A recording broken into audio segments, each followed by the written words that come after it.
No hay nada que el ser humano necesite tanto como la persona de nuestro Señor Jesucristo y todo lo que Él ha hecho para el hombre. Aunque el propio hombre es ignorante de su propia realidad y no sabe en qué situación se encuentra, nos encontramos como Dios ya planificó desde antes de la creación del mundo aquel que iba a pagar por los pecados de su pueblo. De tal manera está corrompida toda nuestra naturaleza que nos impide ver la situación en la que nos encontramos delante de la ley de Dios. La gente en general se cree buena persona, y se creen buenas personas porque no han llevado a cabo un atraco a mano armada en un banco.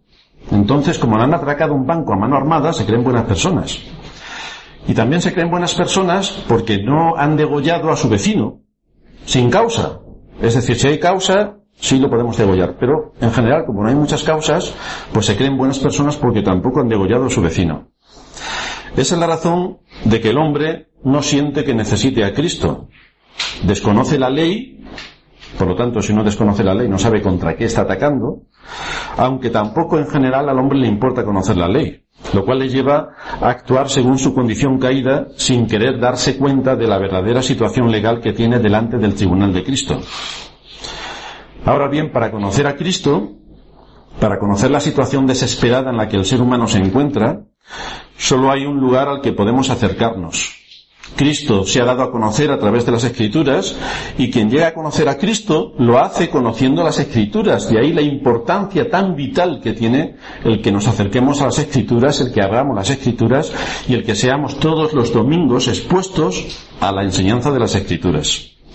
En las Escrituras encontramos cómo Dios se presenta como el gran legislador que estableció sus leyes, por las cuales, por esas leyes, va a juzgar a todo ser humano.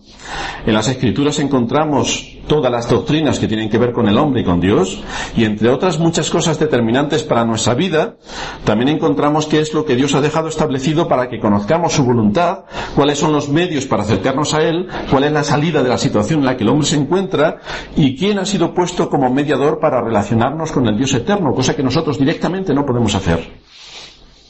Por esa razón estamos estudiando a Cristo. Estamos estudiando su persona, estamos estudiando la obra que Él está realizando en la redención.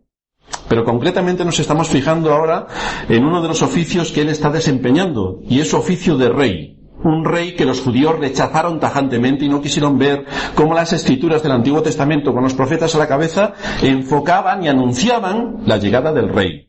Esto es lo que estaban buscando los magos cuando llegaron de Oriente y le dijeron a Herodes: ¿dónde está el rey de los judíos que ha nacido? Porque su estrella hemos visto en el Oriente y venimos a adorarle. ¿Dónde está el rey que cumple con todas las expectativas que Dios estaba demandando? Pues vamos a centrarnos en este oficio de Cristo. Pero para ver qué es lo que hace Cristo como rey, no lo vamos a descubrir por lo que podamos ver a nuestro alrededor. No percibimos a Cristo como rey mirando la naturaleza. Podemos percibir a Dios como creador, pero no a Cristo como rey. Tampoco lo vamos a percibir mirando los astros, mirando las constelaciones. Ahí seguiremos viendo a Dios como creador, pero no vamos a ver a Cristo como rey. Son las Escrituras las que nos muestran esta realidad. Y son las Escrituras las que luego nos enseñan a mirar y a interpretar cómo se puede ver la huella de la mano de Cristo en su oficio de rey, en nuestras vidas, en la vida de la Iglesia y en la vida del mundo en el que vivimos. Estuvimos definiendo en nuestro último sermón qué es un rey según la Biblia, y veíamos que no tenía nada que ver con el rey según está establecido en nuestro sistema político en la nación en la que vivimos. Según la Biblia, el oficio de rey se refiere a una persona que no tiene que pedir permiso para aprobar las cosas que él determina y decreta, no tiene que pedir permiso a ninguna institución. No tiene que estar sometido al Parlamento, no tiene un consejo de grandes los cuales le tienen que autorizar el hacer algo o no hacer nada, no. En el rey, según las Escrituras, reside el poder supremo para ejercer su autoridad. A él le pertenece, estuvimos viendo, el trono, que es el símbolo de autoridad donde se sienta para gobernar, le pertenece el cetro, que es el símbolo de su poder, y le pertenece el reino, que es el ámbito donde lleva a cabo todas sus leyes y donde ejecuta sus decretos. Además, el Dios Trino, como Rey del universo, no es el objeto tampoco de nuestro estudio, sino Cristo en su obra de redención. Cristo es quien desempeña este oficio de Rey. Y comenzamos mirando algunos textos del Antiguo Testamento, el tiempo de la preparación en el cual Dios empezó a anunciar la venida del Mesías, anunciado ya desde la misma creación. Hoy vamos a seguir viendo algunos pasajes más del Antiguo Testamento, pero los vamos a seguir en orden cronológico. Vamos a recordar cómo Dios, a medida que pasaba el tiempo, a medida que corrían los años, no solamente anunciaba y recordaba que vendría el Mesías. Por lo tanto, los judíos no pueden decir que ellos eran ignorantes acerca de lo que Dios había dicho en la antigüedad respecto a la llegada del Mesías, porque tenían todos los escritos de Moisés, tenían los salmos, tenían los profetas, y no quisieron ver a Cristo como su rey.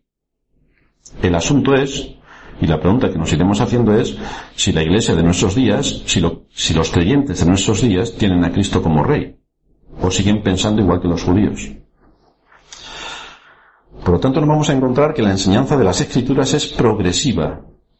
Empieza poquito a poco y se va ampliando todo lo que tiene que ver con la revelación de Dios hacia el hombre. Vimos los textos de Génesis, donde ya en el capítulo 3 dice que la simiente de la mujer heriría a la serpiente en la cabeza y la serpiente le heriría en el calcañar, pero la cabeza es síntoma de que la serpiente, la que trajo la maldición, moriría.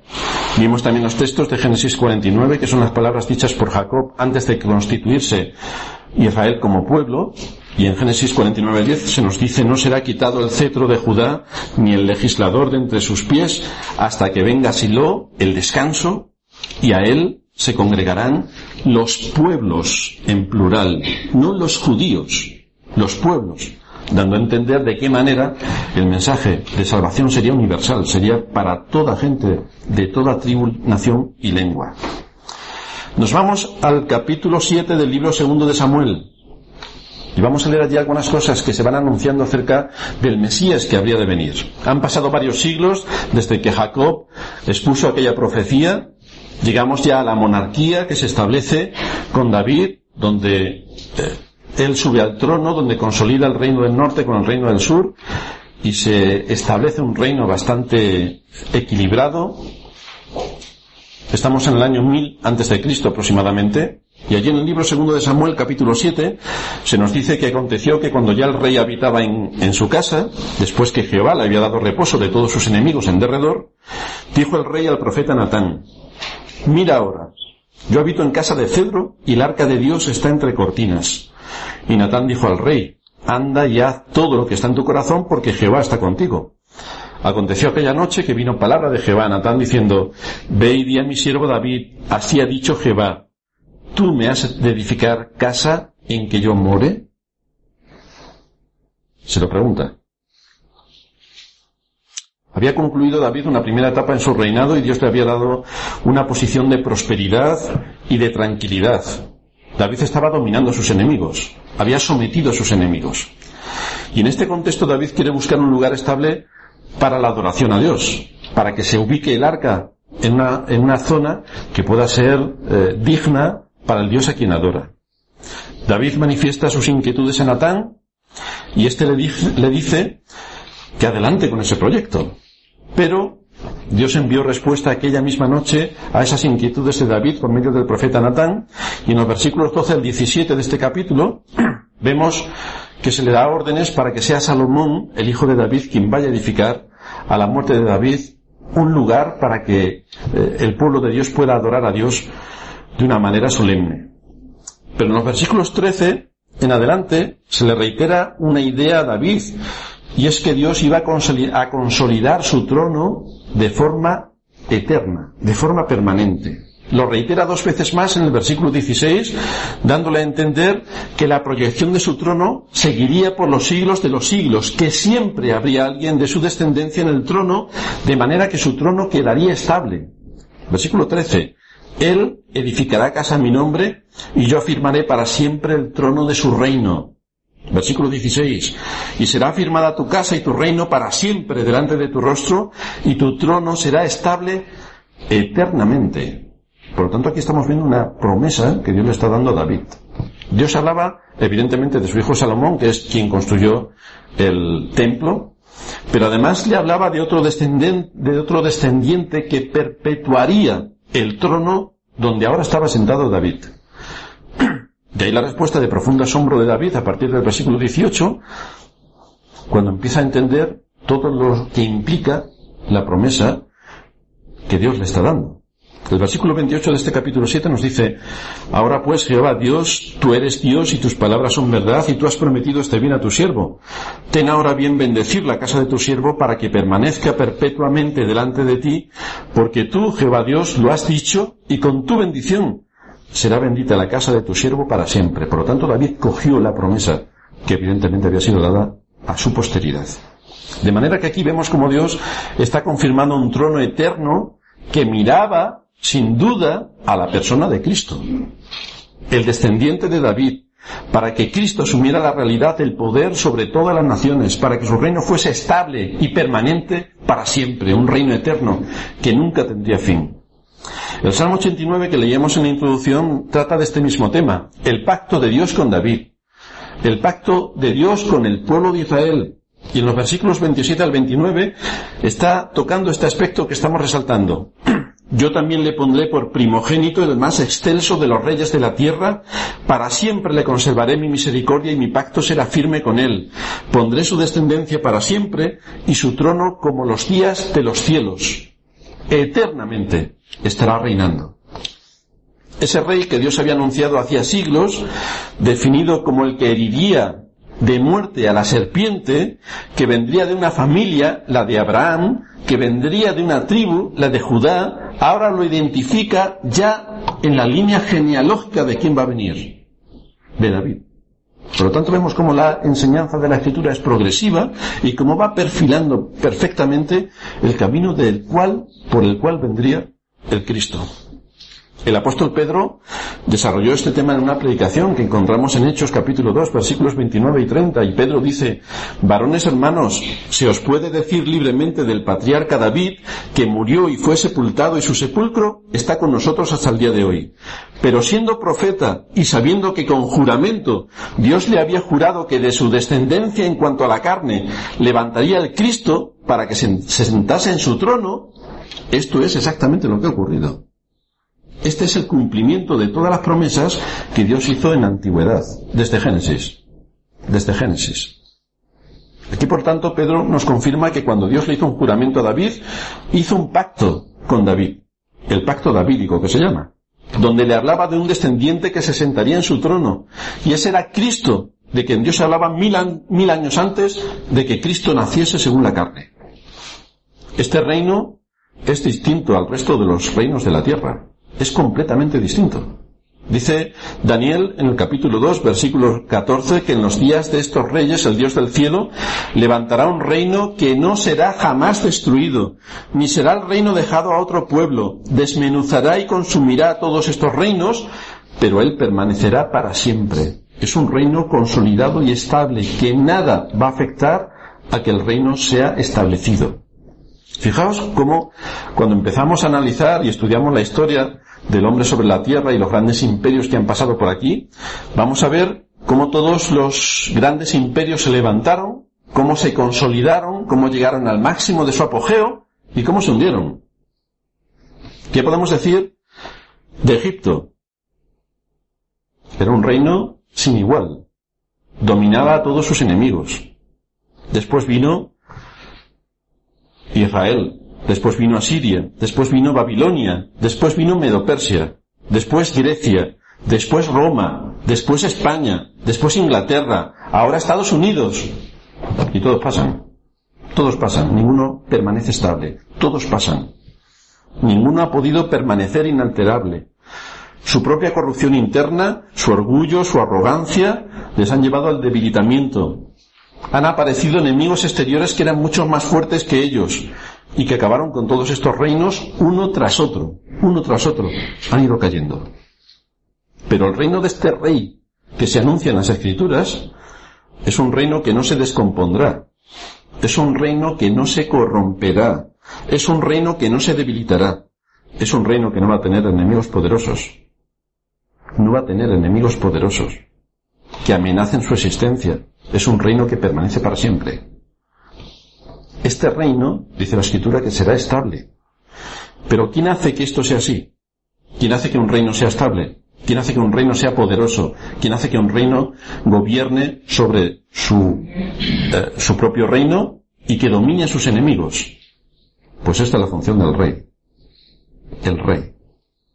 Esta es la esperanza que Dios depositó en los corazones de aquel pueblo al decirle a David todas estas cosas, todas estas promesas, para que ellos esperasen y se alentasen con este rey que se sentaría en el trono de David para siempre. Es una promesa de consuelo para el pueblo de Dios. El libro de los Salmos, en el capítulo 2, vuelve a retomar este asunto. En Hechos capítulo 4, versículos 24 y 25, se nos dice que este es un salmo de David. Por lo tanto, estamos en el mismo tiempo que en el pasaje anterior que leíamos. Estos salmos son cánticos con los que el pueblo de Israel adoraba a su Dios y a su Señor, y que expresan algo de lo que está pasando.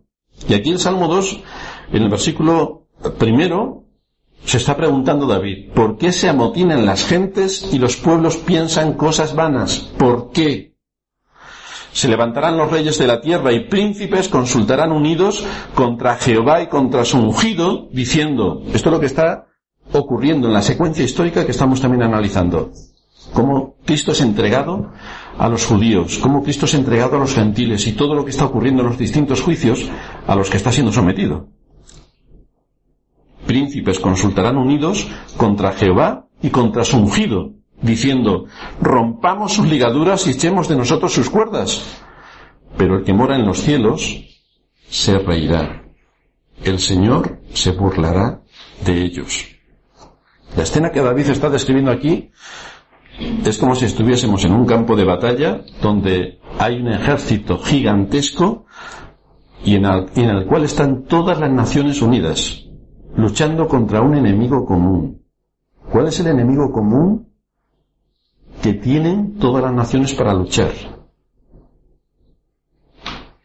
La palabra que Reina Valera traduce como amotinan, porque se amotinan las gentes, da la idea de un tumulto lleno de ruido, lleno de furia, lleno de ira, pero que no está descontrolado, que tiene un orden y un sentido concreto, que está explícitamente planificado.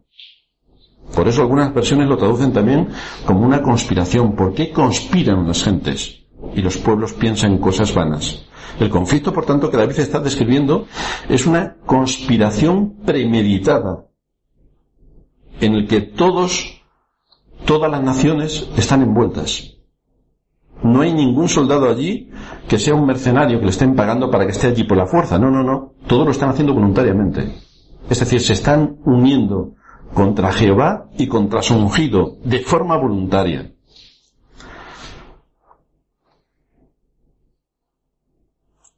Podemos ver en el mundo que hay distintas facciones, que unos son de derechas, otros son de izquierdas, otros van por aquí, otros van por allá, otros no saben ni lo que son, pero que aquí hay un denominador común. Y es que todos están perfectamente unidos contra Jehová y contra su ungido. En eso están todos de acuerdo. No están de acuerdo en las demás cosas, pero en eso sí. Contra Jehová y contra su ungido. La palabra ungido, la palabra hebrea para Mesías, que se traduce también como Cristo en griego, es la que está hablando aquí como ungido. En el Antiguo Testamento los reyes, los profetas y los sacerdotes eran colocados en su oficio ungiéndoles con aceite. Por eso nos habla aquí de Jehová y su ungido. El ungido que viene a ostentar el trono. El ungido de Jehová. Así que la frase el ungido de Dios se refiere a aquel que estaba representando a Dios en cualquiera de los oficios de Dios. Concretamente estamos hablando del de rey. El Salmo 2 matiza este ungido de forma especial. No solo por el hecho de que en él se conjugan los tres oficios al mismo tiempo, el de pontífice, profeta y rey, algo que nunca ocurrió en el Antiguo Testamento sobre una sola persona, sino también porque este es el Mesías. Este Cristo no es otro sino el mismo Hijo de Dios, que es lo que el salmista está exponiéndonos a partir del versículo 7. Y él es precisamente el objeto de aborrecimiento de ese complot universal en contra de lo que Dios está estableciendo. En los días del Señor, la sociedad también estaba muy dividida en facciones rivales. Estaban los fariseos, los saduceos, los macabeos, los judíos, los romanos. Pero fijaos cómo todas se ponen de acuerdo para quitar a Cristo de en medio.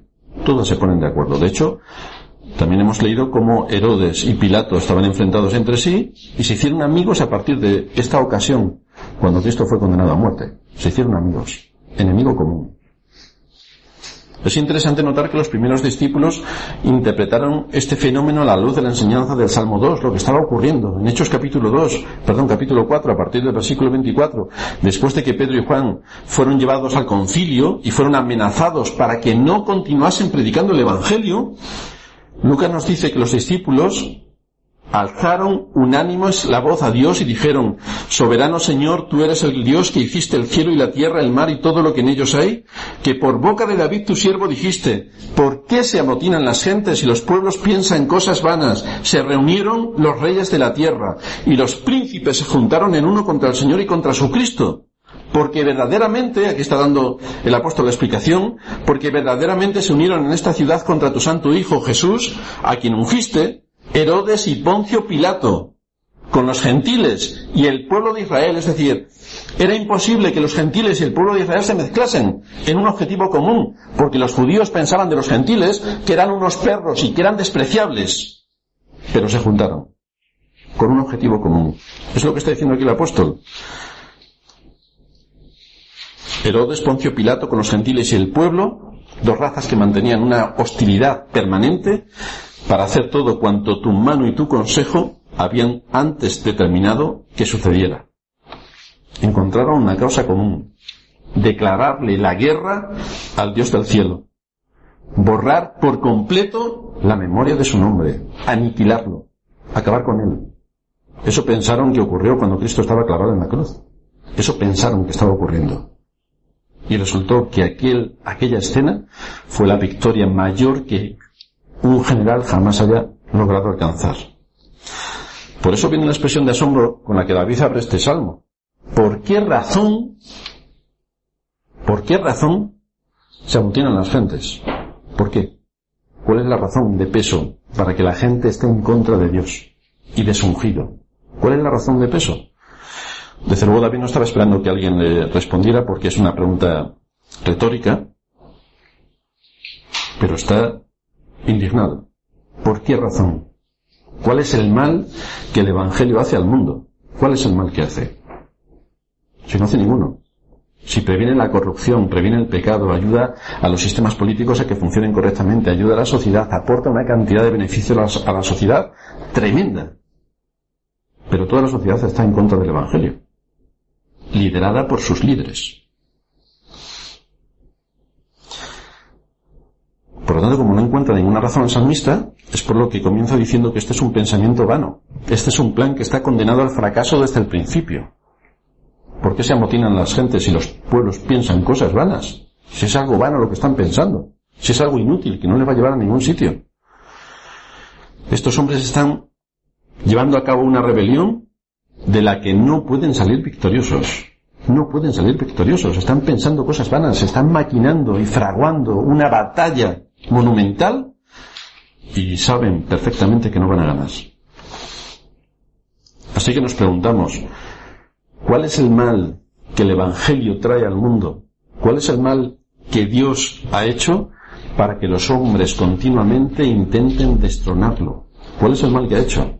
¿Cuál es el mal que hizo Cristo para que los hombres, los judíos, los que debían defender el honor y el nombre de Cristo, precisamente los fariseos, fuesen los primeros que le acusaron para llevarlo a la muerte? ¿Cuál es el mal que hizo Cristo? En el libro del profeta Jeremías, el capítulo 2, versículo 5, habla el Señor y dice: ¿qué maldad hallaron en mí vuestros padres que se alejaron de mí y se fueron tras la vanidad y se hicieron vanos? ¿Cuál es la razón de su rebeldía? ¿Por qué cometieron este atropello? Pero el salmista nos da la clave en el versículo 3. Lo que piensa la gente de este mundo: rompamos sus ligaduras, echemos de nosotros sus cuerdas. Por lo tanto, aquí vemos la esencia del problema. Los hombres se resienten contra la autoridad de Dios. No soportan la idea de tener que someterse a las leyes. Es que el hombre no quiere leyes. No quiere leyes, quiere vivir como le dé la gana. Cuando los hombres piensan en los mandamientos de Dios, los ven como cadenas que les esclavizan. Rompamos sus ligaduras, Echemos de nosotros sus cuerdas. No queremos saber nada contra el Dios legislador que ha establecido sus leyes en todo el universo, que ha establecido sus leyes morales en la vida del hombre, y no queremos saber nada con este Dios que ha establecido estas leyes. Así vemos que no se trata de un problema intelectual. No es que el hombre sea tonto y no lo entienda. Es que no lo quiere entender. Es un problema moral, no intelectual, es moral. Si Dios se limitara a hacer como encontramos en los catecismos que le dan a los niños en los colegios de nuestros días, o a lo que se enseña en muchas iglesias, si Dios se limitara a dar buenos consejos y que apareciera ahí como un abuelito que va con su garrotita y sus gafas, una barba blanca muy grande y da buenos consejos a los niños, si Dios se limitase a esto, pues la vida del hombre sería mucho más agradable y placentera. Nadie querría destronar a un abuelito. Los hombres no tienen problemas con la idea de Dios en sí misma. No tienen problemas con la idea de Dios. Porque el hombre es un ser adorador, es un ser religioso, tiene que adorar algo. O adora el fútbol, o adora a su mujer o su marido, o adora el dinero, o algo adora. Pero adora. La mayoría de los hombres se suelen hacer en sus propias mentes su concepto acerca de la divinidad. Y con ese ser divino que han imaginado, se sienten en paz.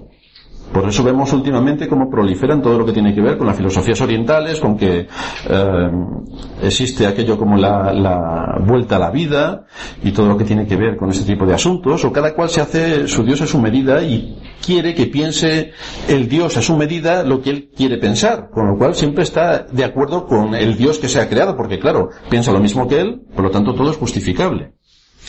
Pero el salmista no está hablando de una idea general y abstracta de la deidad que viene para darnos buenos consejitos y que seamos buenos. No está hablando de esto. No está hablando de alguien que cada cual puede moldear a su gusto y hacer a su antojo y crearse un Dios a su medida. No está hablando de esto. David está hablando de Jehová, el Dios que se ha revelado a través de su creación, el Dios que se ha revelado a través de su palabra, tanto escrita como encarnada, nuestro Señor Jesucristo, que es el cumplimiento de la voluntad de Dios. Él está hablando de ese Dios que no ha renunciado a su derecho de ser Dios y que demanda obediencia de todas sus criaturas. Demanda obediencia. Él ha puesto su ley y con esa ley va a juzgar a todos. Es ese Dios y su Cristo el objeto de la hostilidad humana. Es Dios y su ungido. Ese es el objeto de la hostilidad humana. Tenemos que acabar con él como sea. De hecho, sabéis que uno de los filósofos del siglo pasado, Nietzsche, escribió uno de sus libros, El superhombre, comienza diciendo, Dios ha muerto, es que no queremos a Dios por ningún sitio. Pero eso que lo explica de una manera tan directa es lo que muchos tienen en su corazón. Es que no quieren a Dios en absoluto, quieren al Dios que ellos se crean, pero no al Dios de las Escrituras, porque es demasiado ofensivo. ¿Qué contesta Dios? ¿Cuál es la respuesta de Dios a los planes que tiene el hombre para acabar con él? Para amotinarse contra él y para rebelarse contra él. ¿Veis que nos dice el texto que el Señor de los cielos se reirá? Fijaos la preocupación que le produce que se amotinen los pueblos y la gente piense en cosas vanas. Le preocupa una barbaridad. El Dios de los cielos se reirá. Esto nos muestra, por tanto, que en los cielos las cosas están tranquilas, que el hombre no puede hacer absolutamente nada por rebelarse contra Dios. No tiene ninguna posibilidad en esa batalla de ganar al Dios de los cielos. El que mora en los cielos se reirá. Desde luego, a Dios no le causa ninguna gracia que sus criaturas se rebelen contra él. Pero desde la perspectiva del cielo, viéndolo como una batalla, esta rebeldía, esta guerra abierta, es ridícula. Es una verdadera locura. Es una hormiga que viene contra un ser humano para morderle en el pie. Vamos, con un pisotón ya has dejado la hormiga estampada. Fijaos, por tanto, que nuestro Dios no es un presidente democrático de uno de nuestros países occidentales que necesita el consenso de sus criaturas para actuar. Es decir, aquí cuando sale una ley, veis que todos dicen, vamos a que haya un acuerdo, un consenso general para que salga la ley. Entonces, si todos están de acuerdo, esa ley, aunque sea matar a los niños que están en el seno materno, se aprueba y ya es legal. Ya puedes matar a todos los niños en el seno materno que se te ocurra, porque es legal. Lo hemos acordado todos. Pero Dios no actúa de esta manera. Dios no espera el consenso de todos para establecer su ley. Su ley dice, y es clarísima, que el hombre que derrame sangre de hombre, por el hombre su sangre será derramada. Por lo tanto, la vida es sagrada, porque ha sido hecho a imagen y semejanza de Dios. Por lo tanto, cualquiera que atenta contra la vida de un ser humano merece la misma pena, la muerte. Esto es lo que Dios dice en su palabra. Así que nuestro Dios no es un presidente democrático que necesita el consenso de sus criaturas para actuar. No necesita el voto del Congreso ni del Senado para llevar a cabo sus leyes. Por eso no tiene la menor importancia que los hombres se amotinen para borrar de una vez por todas la memoria de su ungido. Porque Dios, en el ejercicio de su soberanía, constituyó a Cristo como Rey de Reyes y Señor de Señores, y nadie le puede quitar ese título, y nadie le puede quitar su poder, y nadie puede quitar el trono que ha sido establecido para siempre. La humanidad entera se puede oponer a esta decisión, pero eso no cambia en un ápice lo que Dios ha establecido con respecto a su Cristo. Como dijo Pedro a los judíos en el primer sermón de Pentecostés, a este Jesús a quien vosotros crucificasteis, que no quisisteis como rey, que no lo quisisteis en absoluto, a este Jesús Dios ha hecho Señor y Cristo. Es el ungido del que hablaban todas las profecías. Eso mismo que hicieron los hombres para destruir al Mesías resultó precisamente lo que Dios usó para coronar a Cristo como rey. Por medio de la muerte en la cruz, Cristo, como decíamos antes, obtuvo la victoria más grande jamás conseguida. Venció al pecado, venció al enemigo del hombre, a la muerte, y venció a Satanás. Los venció a todos en su muerte. Pablo nos dice en Filipenses 2 que nuestro Señor Jesucristo, siendo en forma de Dios, no estimó el ser igual a Dios como cosa que aferrarse, sino que se despojó a sí mismo, tomando forma de siervo hecho semejante a los hombres, y estando en la condición de hombre se humilló a sí mismo, haciéndose obediente hasta la muerte y muerte de cruz. Por lo tanto, llevó a cabo el plan determinado por Dios para la salvación de pecadores. Y sigue añadiendo Pablo. Por lo cual, como Cristo llegó hasta este nivel de humillación entregándose en el lugar de los culpables, por lo cual Dios también le exaltó hasta lo sumo y le dio un nombre que es sobre todo nombre, para que en el nombre de Jesús se doble toda rodilla de los que están en los cielos y en la tierra y debajo de la tierra, y toda lengua confiese que Jesucristo es el Señor, para gloria de Dios Padre. ¿Ante quién se doblan las rodillas? Si no es ante el Rey. Pues aquí tenemos a Cristo como Rey, a quien Dios puso, a quien Dios ungió para cumplir este oficio perfecto mediante su obra. Así que no importa lo que los medios de comunicación digan en contra de Dios y de su ungido, no importa lo que la sociedad en la que vivimos diga en contra de Dios y de su ungido, no importa todos los ataques que hayan en contra de Dios y de su ungido. Lo que sí sabemos es que Dios está sentado en su trono y que gobierna sobre toda la creación. Y absolutamente nada podrá alterar el propósito de Dios respecto a la salvación de su pueblo y el gobierno de Dios sobre todo el mundo. Nada podrá alterarlo. Este Rey que nos ha sido dado tiene la autoridad de sacar de la cárcel a aquellos que están sometidos al poder de Satanás. Los judíos estaban esperando a alguien que los libertase del yugo romano. No queremos más al yugo romano, aunque aquí en el texto que leíamos de Juan 19, los mismos fariseos, el mismo Sanedrín, estaban diciendo que ellos no tenían más rey que al César. Lo cual es curioso, cómo cambian de chaqueta dependiendo de sus intereses, como suelen hacer en general los políticos. Pero el rey que estaba siendo anunciado por las Escrituras es un rey que venía a tener un cumplimiento completamente distinto a lo que ellos se habían imaginado, porque estaban mirando con los ojos de la carne el contexto social y político en el que vivían, pero no estaban interpretando correctamente las Escrituras desde la perspectiva de la fe. El rey que vino traía autoridad, toda la autoridad le fue dada en los cielos y en la tierra. El Evangelio de Lucas, en el capítulo 4, a partir del versículo 16, nos empieza a narrar una escena que el Señor retoma del libro del profeta Isaías. Vino a Nazaret el Señor donde se había criado, y en el día de reposo entró en la sinagoga conforme a su costumbre, lo cual nos dice que el Señor iba el día de reposo a adorar a Dios, conforme a su costumbre, con lo cual nos da una señal importante para que los cristianos sepamos qué es lo que tenemos que hacer en el día del Señor. Él lo estaba haciendo, y era el Señor. Y se levantó a leer, y se le dio el libro del profeta Isaías, y habiendo abierto el libro, halló el lugar donde estaba escrito: El Espíritu del Señor está sobre mí, por cuanto me ha ungido, aquí está, para dar buenas nuevas a los pobres, me ha enviado a sanar a los quebrantados de corazón, a pregonar libertad a los cautivos y vista a los ciegos, a poner en libertad a los oprimidos, a predicar el año agradable del Señor. Empieza el reinado. Y enrollando el libro lo dio al ministro y se sentó, y los ojos de todos en la sinagoga estaban fijos en él, y comenzó a decirles: hoy se ha cumplido esta escritura delante de vosotros. Hoy. Este es el cumplimiento de las escrituras. Este rey era el cumplimiento fiel de las promesas de Dios, de que daría un poderoso Salvador que les librase de los verdaderos enemigos del hombre. Esto es también lo que estaba proclamando Zacarías. Nos vamos al Evangelio de Lucas. Vamos a ir al capítulo 1, a partir del versículo 68, donde se nos está exponiendo qué es lo que está pasando con este rey, como ya había sido anunciado. Bendito al Señor Dios de Israel, dice Zacarías, Lucas 1:68, y ha visitado y redimido a su pueblo, y nos levantó un poderoso Salvador en la casa de David su siervo. Vemos así que, ¿de qué manera está confirmando todo lo que las profecías decían acerca de la línea genealógica del Señor?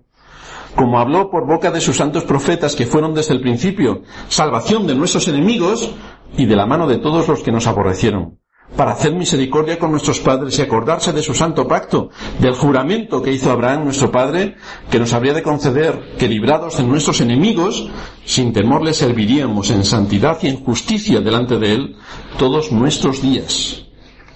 Este es el rey anunciado por Dios desde la antigüedad, y este es el rey que el verdadero pueblo de Dios estuvo esperando, la consolación de Israel, Silo, el consolador, el descanso.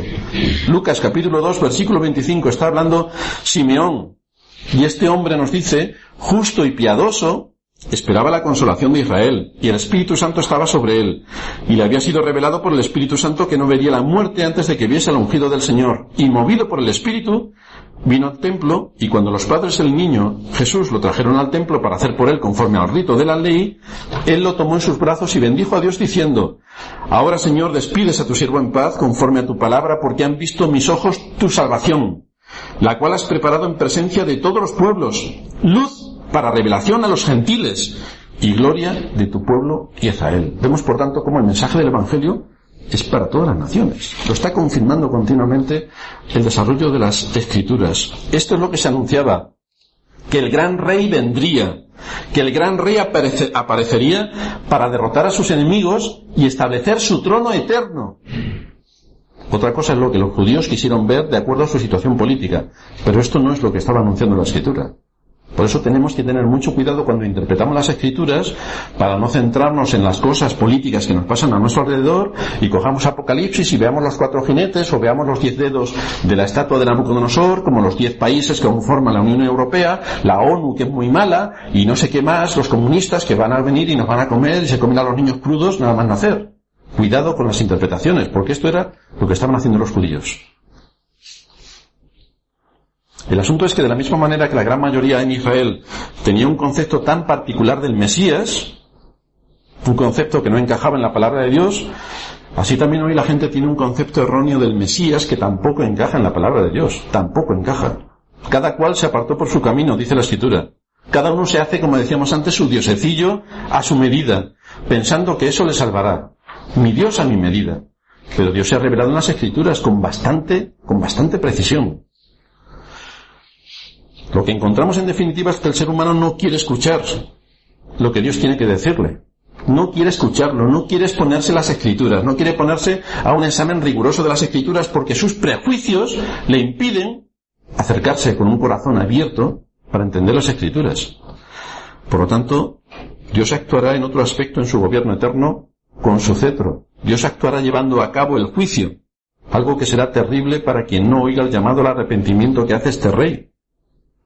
Y por eso al final del Salmo 2, en el versículo 9, dice: los quebrantarás con vara de hierro, como vasija de alfarero los desmenuzarás. Es decir, aquellos que no se someten a este rey no tienen futuro.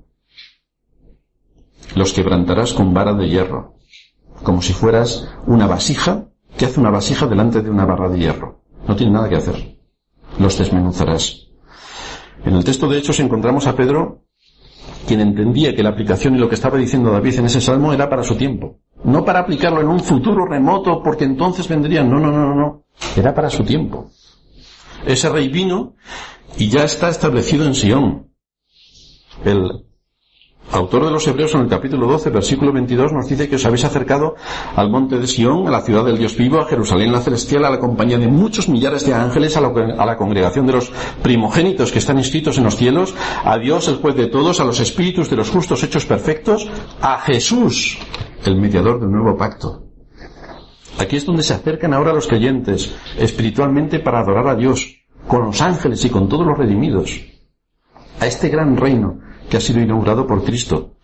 Cristo ahora desde su trono llama e invita a pecadores para darles el perdón, para libertarles de la esclavitud, para librarles de la condenación y de la muerte.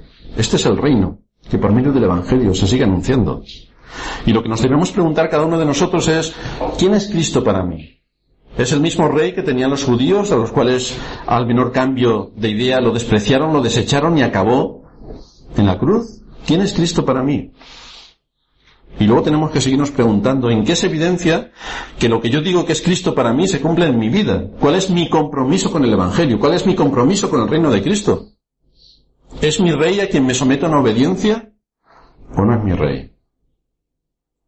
¿Es mi Señor a quien obedezco o no es mi Señor tampoco? Porque primero está lo que yo quiero hacer y después la obediencia, cuando me viene bien.